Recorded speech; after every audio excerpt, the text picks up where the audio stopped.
Hi, boys and girls. Today is Wednesday, April 29th, and we are back for another Wit and Wisdom lesson. I hope that you all have been enjoying our lesson so far this week. This one won't be a really long lesson today, but it'll be a really good lesson.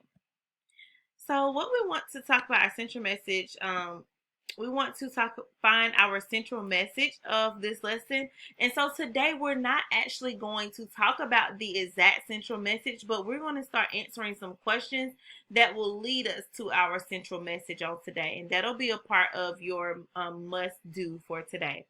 So, what do we call the big message that we can learn from a story? I pretty much just gave you the answer. It's the central message. Very good. So, if you said central message, I'm sending some shine your way.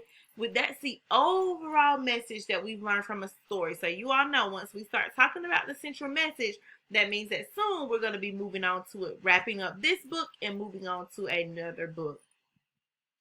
So, what I want you to do is I want you to identify the central message by answering these three questions. So label your paper 1, and then don't put 2 or 3 until you write your answer to number 1. And then go on and put number 2 and write your answer.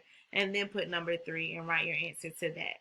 So your first question is, how would you describe Cinderella's character? Or what kind of person is she? Boys and girls, think back to our lesson on yesterday and the things that we put in our chart when we analyzed Cinderella's actions. What do we say? I know some things that we remind you of some things as we said, that she's very hardworking. Everything that you put here, you want to make sure that you have evidence from the story. So would you say that Cinderella was a teacher? That would be a no. She wasn't a teacher. That's not something that was a part of the story. So don't put things in your answer that you didn't read in the story. Number 2, what happens at the end of the story to Cinderella?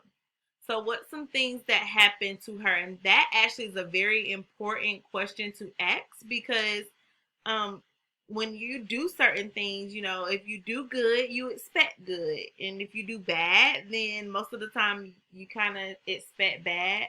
So that's why we always want to make sure that our character is one that's doing good things, because when you sow good seeds, then you reap good seeds. And that's what's happening here in Cinderella. So think about what happens to her at the end of the story. And lastly, considering what happens at the end of the story, what do you think is the central message of Cinderella? What do you think? Remember, we always do our oval chart, and then we put our evidence all around it, but we'll have our central message in the middle. What do you think should go in the middle of our chart? Boys and girls, we've been doing this since module 1, so it's nothing new. And then when we come back on tomorrow, we're actually going to discuss that central message based off of everything that you all told me, because I really want to get feedback from students for number 3 on what you think happened. What do you think is the central message? So what that means is, what can we learn?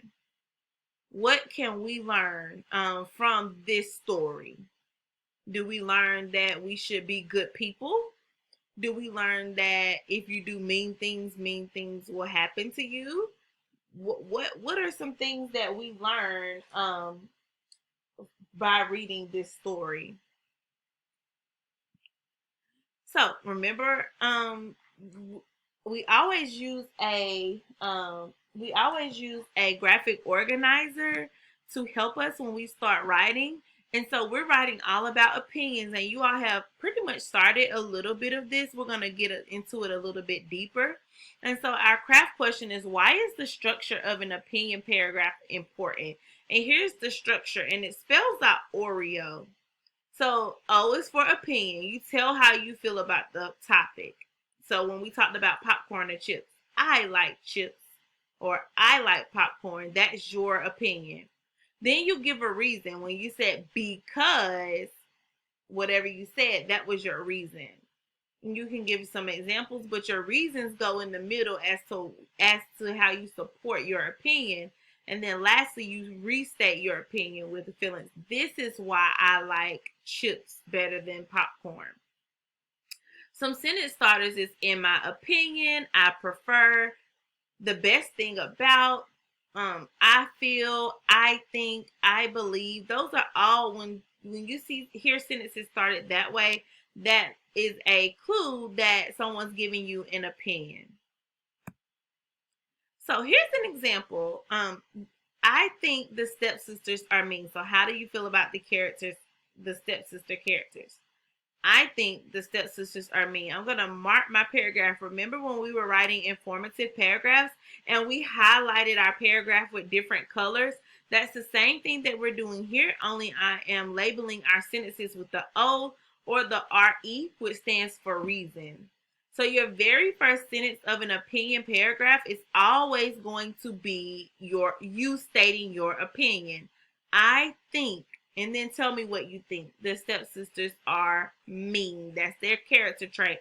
Now, we have to go back, and for our reasons, it has to be evidence from the story. Something that you can go back and say, look, on page 7, the stepsisters make fun of Cinderella. That's why I think they're mean. They call Cinderella names. They make her do their work. So this person gave 2 reasons as to why they think Cinderella is mean. The more evidence you give, the more validity you can add to your opinion. And lastly, that is why I think the stepsisters are mean. And that's you restating your opinion again. So the first and the last sentence should be very similar in nature.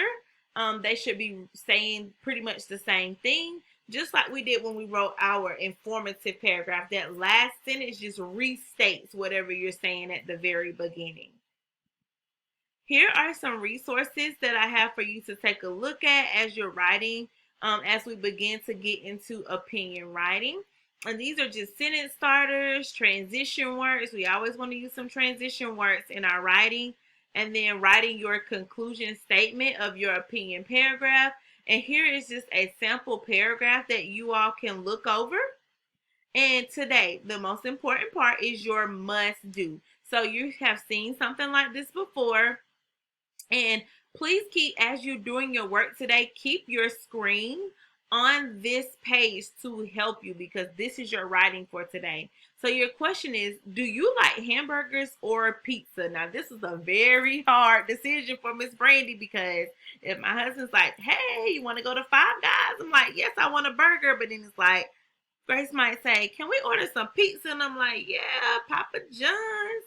So, it's really hard, but I had to pick one. So I said, I like pizza.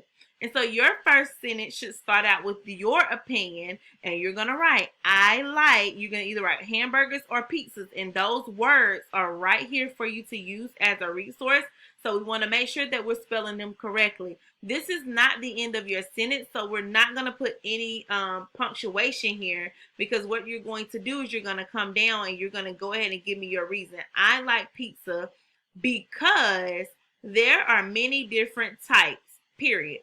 I could get meat lovers. I love veggie pizza with no meat. Some of you might just like cheese pizza or pepperoni pizza. You could get cheese stuffed crust pizza. There's so many options for pizzas, and that's one reason why Miss Brandy likes to chow down on a piece of pizza. Now, this is something that we have not done the last time. On your previous lesson, you only wrote one reason. Today, you're going to add a transition word, and you can use the same exact transition word as I did, or you can come here and use another one. So another reason is something that you can say, or you could just say also. And once you use your transition words, you're giving another reason. So today, I'm looking for 2 reasons as to why you like either hamburgers or pizzas. So mine says also, pizza is good if it is eaten hot or cold. You could wake up the next morning and just eat a piece of pizza that has not been warmed up. Preferably, I like my pizza to be really hot. I like all of my food to be really hot temperature-wise. But I do know a lot of people that could eat pizza cold. My daughters, they just don't have to be as warm as I like mine. So that's another good reason to eat pizza, because it can be eaten at different temperatures. And then I add my conclusion. This is very Very important. I'm going to be looking for this. You need to write, this is why I like pizza, or this is why I like hamburgers. This is your conclusion. Use this paragraph as a resource. Parents, make sure that your your scholars are following the outline that is presented here. If you choose pizza, use your own words, use your own thoughts as to why you like pizza, not Miss Brandy's thoughts.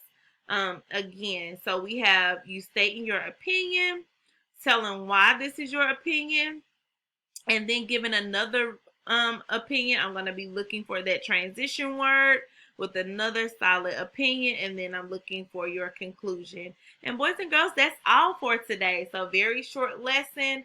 I look forward to reading your writing. I look forward to looking and making sure you're doing the things that are on your writer's checklist, your editor's checklist, such as starting each sentence with capital letters, ending each sentence with correct punctuation, making sure you're spelling words correctly, especially the words that are given to you in your resource, the words that you can tap out, and the words that we have learned throughout the school year.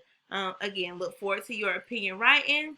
Love you all, and see you on tomorrow with another Wit and Wisdom lesson. Happy learning.